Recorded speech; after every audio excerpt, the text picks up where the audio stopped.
Hello Math 20-1 students. We're looking at lesson 6.3, adding and subtracting rational expressions. So what's really important in this lesson is getting common denominators. Whenever we add and subtract, you need common denominators or you cannot add them or subtract them together. And then we always want to simplify our answers at the very end. So, for example, in this one, we're going to check that they have the same denominators. If we do, we're only going to add the tops together and keep the bottoms the same. So first of all, let's find the non-permissible values. So for the first one, the NPV is you take x plus 2 and you make it equal to 0.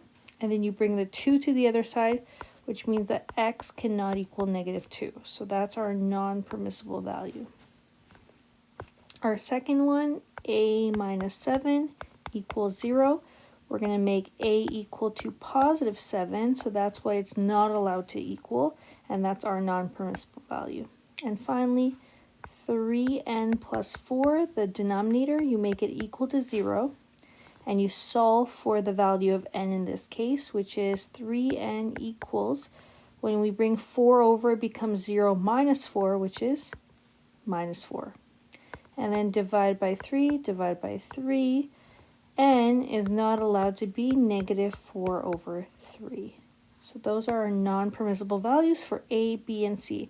And now we're going to go about adding or subtracting the fractions or rational expressions in these cases.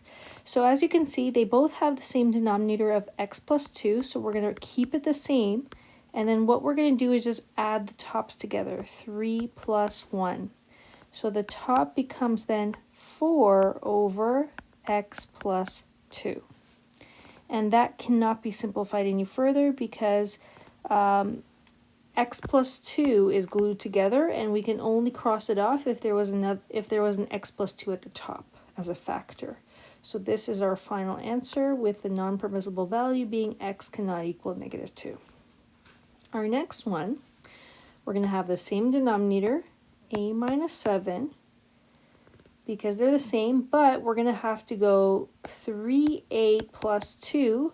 And what is really important that people forget is we're going to have to subtract a minus 3. So we're going to have to subtract the a and the minus 3. So we're actually going to distribute that negative into the brackets. So that's going to be 3a plus 2 minus a plus 3. So you'll see that the signs change for both the a and the negative 3. The a minus 7 just continues on.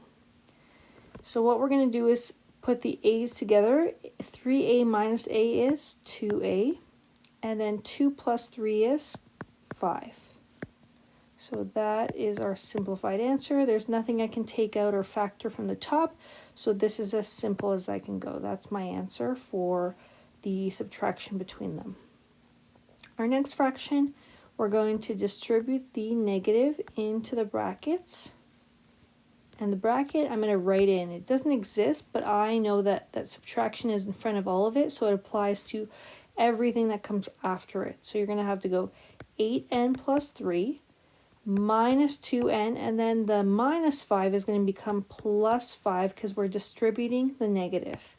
And then that is all over 3n plus 4. So we're going to combine the like terms. So this is the like term and this guy. So 8n minus 2n is 6n. And 3 plus 5 is plus 8 over 3n plus 4. So in the previous cases, I was done. But in this case, there's something I can take out from both the top value, so I'm going to do that. This is factoring. So I'm going to factor out a 2, leaving me with 3n plus 4. The reason I did that is because now I have the exact same factors at the top of the fraction and the bottom of the fraction, which means that they can cross off, and that means my final answer is 2. So that's way simpler in the end. Okay, so that's if the denominators are the same. Our next examples, we're looking for the common denominator. We're trying to figure out the lowest common denominator for example number 2. So what you want to do is you want to always factor the denominator. You want to find out what factors they have the same, and then what do they have different, and put that in. So they should always be the multiplication of all the different factors for each denominator. So that's what you want to do, is to get the common denominator, get all the factors, and then multiply them all together. So in this case, my lowest common denominator, the factors are already simplified, so that means x would be a factor and x plus 6 would be a factor, and that would be the lowest I can get them to be. You cannot add or subtract to get a lowest common denominator. You can only multiply. Our next case, we're going to factor first. That's a difference of squares. And this one will be x plus 4, x plus 4. So my lowest common denominator, they both share an x plus 4. So you only have to write that once. The one that they share, write it out once. And then you're going to have to include another x plus 4, because there's going to have to be 2 sets of x plus 4s. And they also have a factor of x minus 4. So all the different factors need to be included. The only rule is if you see that they both share a common factor, only write it out once. Here I can factor out a 5, and I'm left with x squared minus 9, which means I can fully factor even more as a difference of squares, x minus 3, x plus 3. So you want to always fully factor. This one, I'm going to have to find two numbers that multiply to these two. Actually, before I continue, there's a lowest common or a greatest common factor I can take out. So there's a factor of 4 that I can remove, leaving me with x squared plus 6x plus 9. So that makes it way easier, is I factored out the 4, and that leaves me with a 1 in front of x squared, and that makes it easily factorable. So that's going to be 4. And then x plus 3 and x plus 3. So those are the factors that make up the original. Now we can see that our lowest common denominator would be a factor of 4 times a factor of 5. We have a 4 and a 5. We also see that they share an x plus 3. And I need another x plus 3. And I need an x minus 3. So all the different factors, including the ones that they share. So my lowest common denominator, to simplify, would be 20, because 4 times 5. And the rest I can leave it as they are. I can leave it separated. I just want to multiply the numbers, but otherwise leave them as they are. So that would be my lowest common denominator. Example number 3, we're saying, how did we go from this to this? And then we're going to do the exact same thing at the top. Well, to go from 9 to 72, I would have to multiply by 8, and I would have to multiply by y to the power of 4. So that's the only way to get to y9, is to add 4 to 5. So whenever you multiply bases, you actually add the powers together, so that's why it becomes y9. So that's what I'm going to do to the top as well. I'm going to multiply 3 by 8, and that gives me 24. And then y, there's no y there, but I'm going to multiply by y4 as well, so that's going to go to the top. Here, in order to see what the factors are, I need to factor it out. So I'm going to go x plus 5 and x minus 2. So those are the factors that make up w. Actually, it should be w if I'm looking at it properly. You should use the same variables that they give you. It should be w plus 5 and then w minus 2. So that's what multiplies to give you w squared plus 3w minus 10. Which means that they already have that. So what I multiplied to go from here to this whole thing was w minus 2. That's the only thing that changed, was I multiplied the bottom by w minus 2. Which means that I have to multiply the top by w minus 2, giving you w squared minus 2w. So in the bottom, in denominators, we keep them as factors separated, but at the top we actually distribute, and then simplify our like terms. Okay, so those would be equivalent to each other. Example number 4, our lowest common denominator would be 4 times 6, which we want to find out the easiest number that they can get to. So I know that they can actually get to 12 because I can multiply the bottom of 4x by 3 and the bottom of 6 by 2. So that's the lowest common denominator between 4 and 6. And then they also need a factor of x in order to be the same. So that's what I'm going to do, is I'm going to say, what am I going to do to get them to look like that? So this guy is actually going to multiply by 2x to get to 12x. And what I do to the bottom, I do to the top. This one's going to multiply only by 3. And what I do to the bottom, do to the top. So the goal is to have them both have the same denominator of 12x, which I write as the common denominator. And at the top, I'm going to have 3 times 3, which is 9, and 1 times 2x, which is 2x.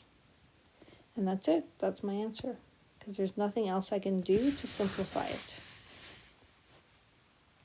The non-permissible value would be x is not allowed to be 0 because there's no addition or subtraction in my actual denominator. It's just 4 times x, which means that if x is 0, the whole bottom of that first fraction becomes 0. So x is not allowed to be 0.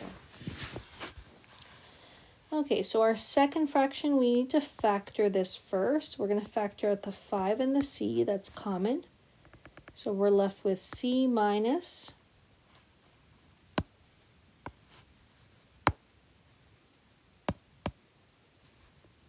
c minus 2. And so our lowest common denominator would be then, we need to get a 10. So 5 can get to 10 and 10 can get to 10, of course. And then we need a c squared, because that's a factor. And we also need c minus 2. So those are the different factors, because this can multiply by c to get to c squared. So that's already part of it. And then I have that, and I have the 5 and 10. I'm saying what's in common? Well, 10. They can both multiply to get to 10. So once I do that, let's find the non-permissible values.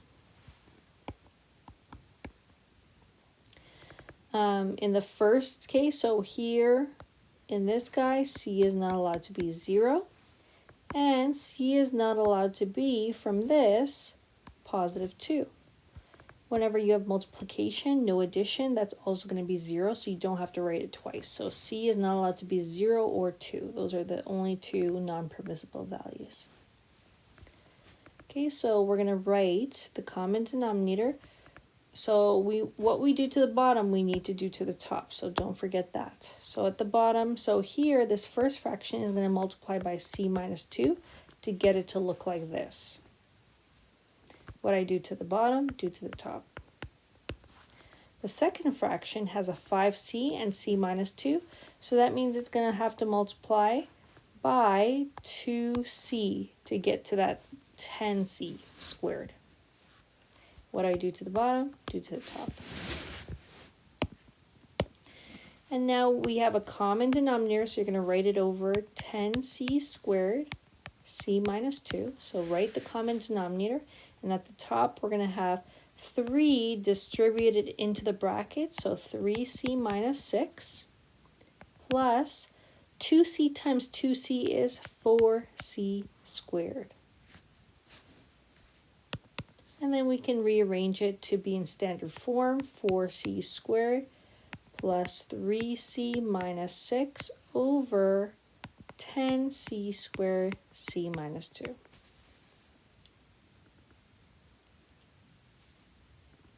Okay, you can always check if it can simplify further by trying to factor, but I'm going to stop there. That's it for that one. C, we're going to factor the denominator first to see what they have in common. So that's going to be x plus 2 times x plus 2. because they multiply to 4 and add to 4. And then our difference of squares here would be x plus 2, x minus 2. So that means our lowest common denominator will be what they both share, which is x plus 2. So that's taking care of that. We need another x plus 2 for this guy. And we need an x minus 2. So those are all the different factors that we have. When they share it, we only write that once, but the rest we do have to repeat them. So our first fraction is missing the x minus 2. What you do to the bottom, do to the top. Our second fraction is missing the x plus 2, the other x plus 2, do to the top, do to the bottom, same thing. And now I'm going to distribute the x minus 2 and x plus 1 by doing FOIL. So that means first, outside, inside, last. So that's FOIL.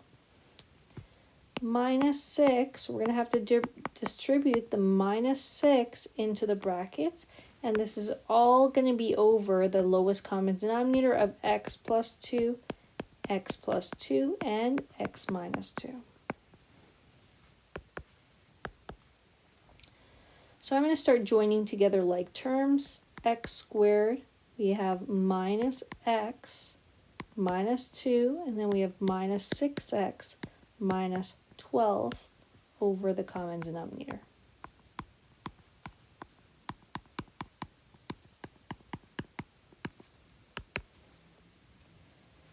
So these guys can go together and these guys can go together like terms.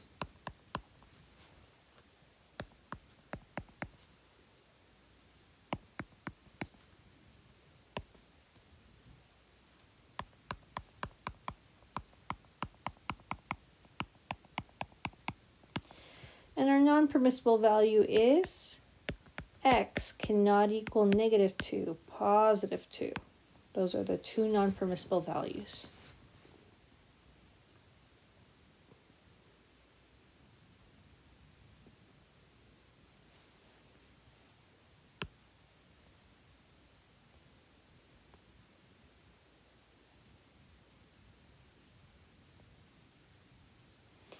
And then question D, again, we need common denominators before we continue.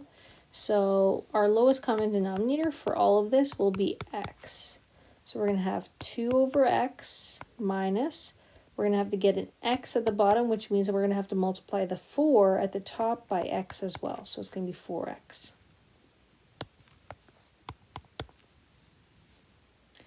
And then we have 2 over x plus, it'll be 3x over x because the bottom is multiplying by x and the top needs to multiply by x. So now we can write it as one common denominator for each set of fractions. We're going to have 2 minus 4x over the common x, and then dividing by 2 plus 3x over the common value of x. Now, non-permissible values, we're going to actually have two sets. X cannot equal 0 because x at the bottom. And then at the top, we're going to have to look at this as well because remember it's going to flip. So whenever you have division, you're going to have to make it equal to 0. So 2 plus 3x equals 0. Then you're going to have to bring the 2 over. So that's 3x equals negative 2. And then divide both x's, the value in front of x, by 3. So both sides by 3. So that means x also cannot equal negative 2 over 3. So those are your two non-permissible values. And then I'll continue on. So now I'm actually going to flip the second fraction.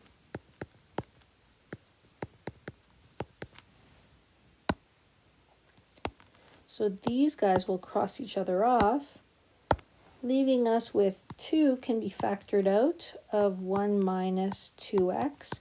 But that doesn't really help us because at the bottom we just have 2 plus 3x. So that is our final answer if we want to.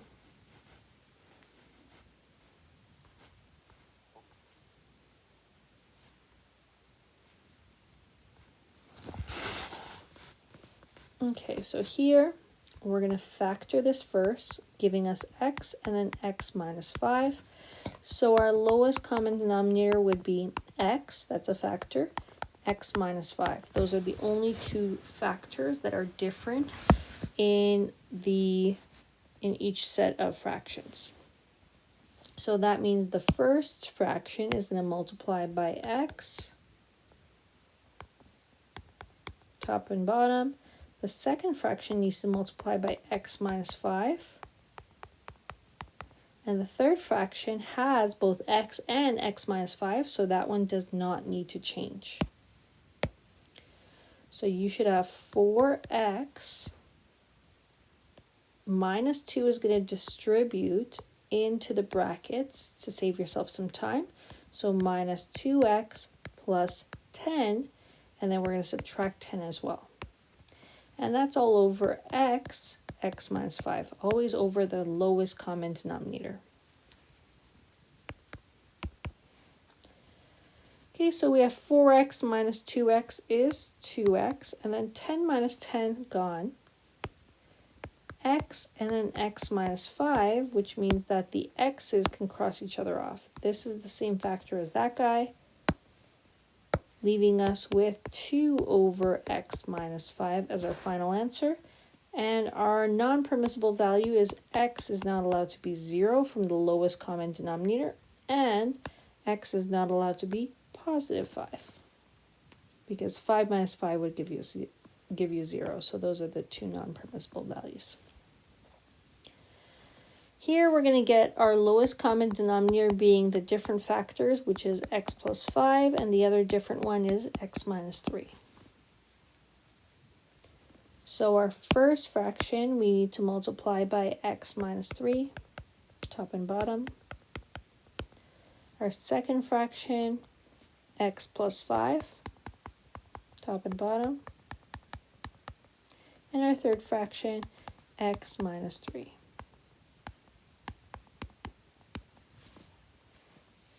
Now we're going to distribute. So the 3 is going to multiply with the x minus 3, giving us 3x minus 9 at the top. Dividing by, in brackets, we have 2x plus 10 when we distribute, plus the 1 when we distribute doesn't change the value, so we can leave it as it is, over the common denominator of the lowest common denominator, x plus 5, x minus 3.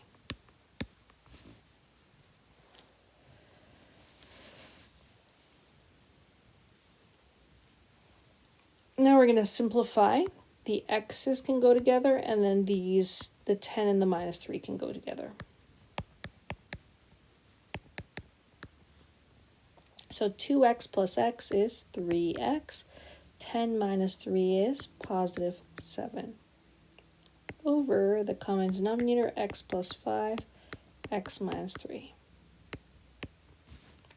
Now we're going to flip the fraction. But before that, this is where I'm going to actually find my non-permissible values. So NPVs. I know my non-permissible values come from the second fraction because that's the only one with denominators. Oh, I didn't write the x plus 5, so that needs to be written as well. So our non-permissible value is x cannot equal negative 5 because x plus 5 make it equal to 0. And then we have the next one. This guy right here is going to give us a 3. And we also need to look at the top here because that is going to flip to the denominator. Anything in your denominator will have non-permissible values, so negative 7 over 3. So those are our 3 non-permissible values. And then we're going to continue on by flipping the fraction. Now, over here, since I started writing it, I'm going to actually factor out the 3 because that is in common. So x minus 3 can be factored out from that top fraction. Flip means that x plus 5 comes to the top, x minus 3 goes to the top as well, and 3x plus 7 goes to the bottom. So these guys will cancel or cross each other off, and then it seems like everything else will stay the same.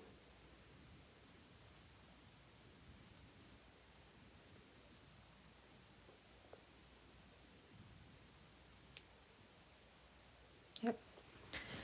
And so we're left with 3x minus 3, x minus 3, and at the bottom we have 3x plus 7.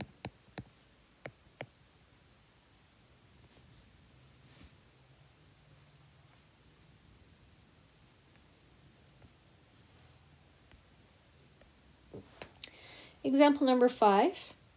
It says they want the perimeter if they're giving us the length and the width. So remember, perimeter is equal to 2 times the length, which is 1 over x, and 2 times the width.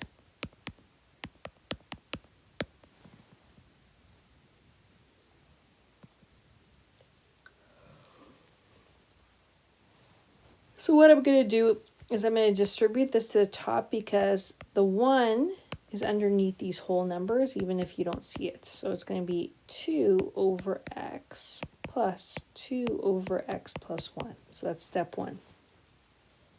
Now we're going to get common denominators. Our lowest common denominator will be x and x plus 1. Those are not the same. So you can't just add a 1 to get the other one to be the same. So you can only multiply, which is why we had to multiply x and x plus 1.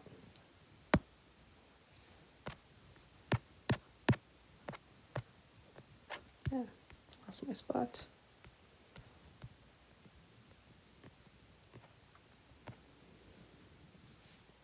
Okay, so I'm going to multiply our first fraction by x plus 1. What I do to the bottom, do to the top. This one's going to multiply by x, top and bottom. And now distribute the 2 into the brackets. That gives me 2x plus 2 plus 2x from the second fraction over the common denominator of x and x plus 1. And that gives me 4x plus 2 over x, x plus 1. Now you can always take out the 2 that's in common and factor it out, leaving me with 2x plus 1.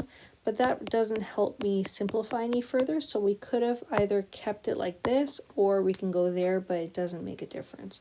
So that would be the perimeter of our rectangle, and we would say in inches or in centimeters. So that would be the simplified expression for the perimeter of the rectangle. Example number 6. So we know that a helicopter left Calgary and traveled 135 kilometers west, this is distance, into the Rocky Mountains at an average speed, so this is our speed, and the return journey was at an average speed of this. So we actually have 2 different speeds to compare to. So I'm going to show you how to create an expression for this. We're going to create a distance, speed, time chart. So we're talking about going there and then the return trip. So there and then the return trip. So we know that the distance is the same for both. We're going to have 135 kilometers going there and 135 kilometers on the return. We know the speed going there was 2x squared plus 3x, and our speed returning was 4x squared minus 9. Now we need to remember this chart here. Our chart is always distance is always over speed and time. So if you want to know what time is, you're going to have to do distance divided by speed. If you want to know what speed is, you're going to have to do distance over time. And if you want to know what distance is, you're going to have to do speed times time. Okay, so those are different things that we need to remember. In this case, we're doing time is equal to distance divided by speed. So we're going to take our distance, which is 135, and we're going to divide it by 2x squared plus 3x. And our second one, our return trip, The distance is the same, so that's going to go to the top, dividing by our speed, which is 4x squared minus 9.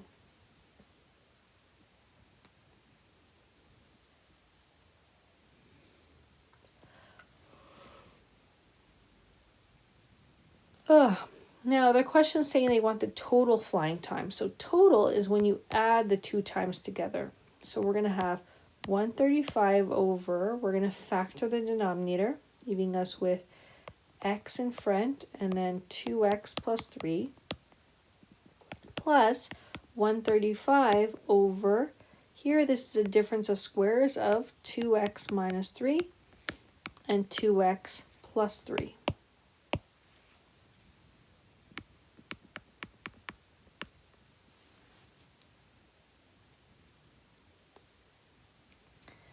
So what we notice is that there is an x, our lowest common denominator.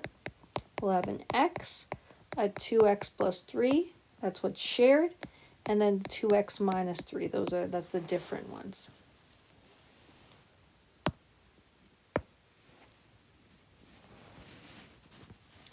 So we're going to need to multiply the first fraction by 2x minus 3.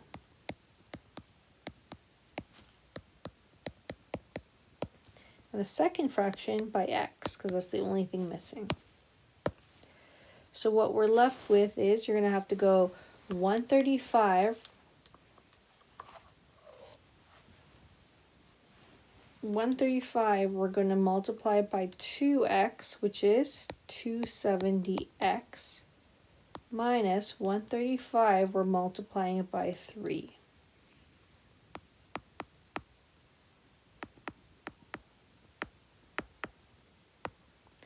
And the common denominator we're just going to rewrite. And lastly, we're going to put the 270x plus the 135x together. So that's going to be 405x minus 405.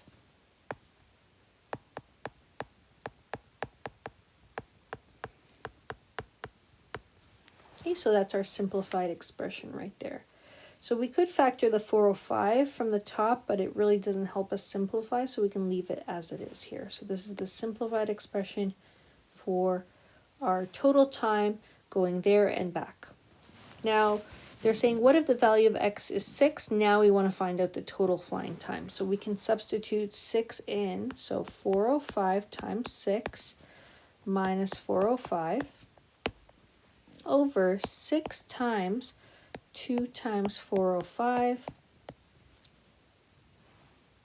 Oh, actually, sorry, 3. So 2 times 6, because our x is 6, plus 3. And then our second bracket will be 2 times 6 minus 3.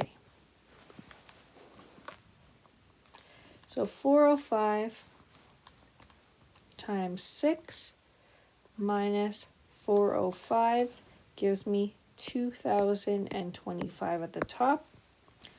At the bottom,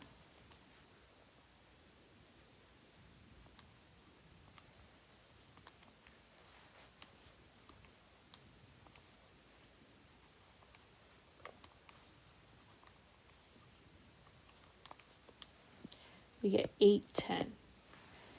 And then we always want to check if we can simplify this by actually dividing them and then going math, enter, enter. So you should find that it's 5 over 2, which 5 divided by 2 is 2.5 hours. So that's the total time, the total flying time it's going to take to go there and back.